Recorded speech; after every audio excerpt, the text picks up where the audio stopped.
आम माण्हुनि में हिकु सुवालु थींदो आहे त जेकॾहिं रमज़ान में शैतान क़ैद आहे त उहो गुनाह इंसानु करे थो, इन जो छा सबबु आहे? त यादि रखो, उलमा फरमाइनि था शैतान त वाक़ई क़ैद हूंदो आहे, लेकिन नफ़्स जेको इंसान खे गुनाहनि ते उॿारींदो आहे ऐं गुनाह करे करे नफ़्स आदी थी वेंदो आहे। रमज़ान जे मुबारक ऐं प्यारे रहमतुनि वारे महीने में बि जेको गुनाहनि जो आदी आहे ऐं जेको नफ़्स जी इताअत कंदड़ आहे उहो वरी गुनाहनि में फासी वेंदो आहे। ऐं इन जो सबबु इहो आहे त गुनाह करे करे दिलि सियाह थी वञे थी। अचो त हिन हदीस पाक खे ॿुधूं।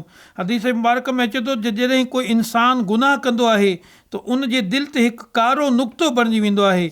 जॾहिं ॿिए भेरे गुनाह कंदो आहे त ॿियो कारो नुक़्तो बणिजी वेंदो आहे, एसि ताईं त उन जी दिलि कारी थी वेंदी आहे।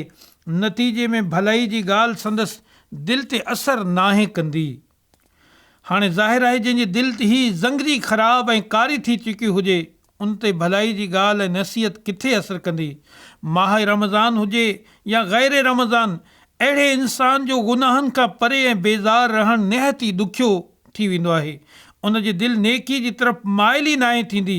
जेकॾहिं हू नेकी जी तरफ़ अची बि वियो त अक्सर उन जी दिलि उन खे काराइण जे सबबु नेकीअ में नाहे लॻंदी ऐं हू सुन्नतुनि भरे मदनी माहौल मां भॼण जूं तदबीरूं सोचींदो आहे। उन जो नफ़्स उन खे डिघियूं डिघियूं उमीदूं ॾियारींदो आहे। ग़फ़लत उन खे घेरे वठंदी आहे ऐं उहो बदनसीब सुन्नतुनि भरे मदनी माहौल खां परे वञी पवंदो आहे।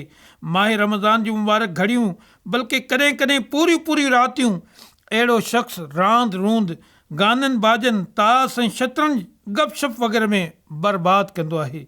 त प्यारा मिठा इस्लामी भारो, दिलि जी सियाही जो इलाजु करणु घुरिजे। हदीस पाक में आहे कि नबी रहमत सल्लल्लाहु तआला अलैहि वसल्लम इरशाद फरमाइनि था, जंहिंजो हुकुम आहे त फरमाइनि था जीअं लोह खे पाणी लॻंदो आहे इन सां ज़ंग लॻी वेंदो आहे, अहिड़े तरीक़े सां दिलनि खे बि ज़ंग लॻी वेंदो आहे।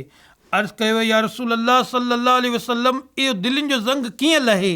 इरशाद फरमायूं त मौत खे यादि करण सां ऐं क़ुरान करीम जी तिलावत करण सां दिलनि जो ज़ंग लहे थो।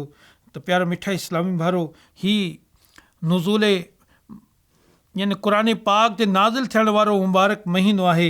हिन मुबारक महीने में कसरत सां तिलावत क़ुरान पाक कजे, अल्लाह रब करीम जी बारगाह में सचे दिलि सां तौबा कजे। हिन महीने जो क़दुरु करणु घुरिजे। हिन महीने में ख़ूब नेकियूं करणु घुरिजनि, बल्कि नमाज़ सां अहिड़ी मुहबत थी वञे, करीम रब अज़्ज़ व जल जी बारगाह आलिया में अहिड़ा बार बार इल्तिजाऊं कजनि जो रमज़ान मुबारक जेकॾहिं असां खां जुदा बि थी वञे, लेकिन अल्लाह जो दर, नमाज़ ऐं क़ुरान जी तिलावत जो शौक़ु, ज़िक्र जी मुहबत असां खां धार न थिए।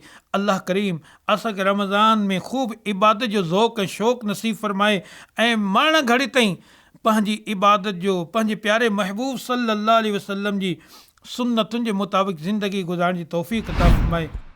सिंधी सोशल मीडिया पेज खे लाइक कयो, फॉलो कयो ऐं शेयर कयो।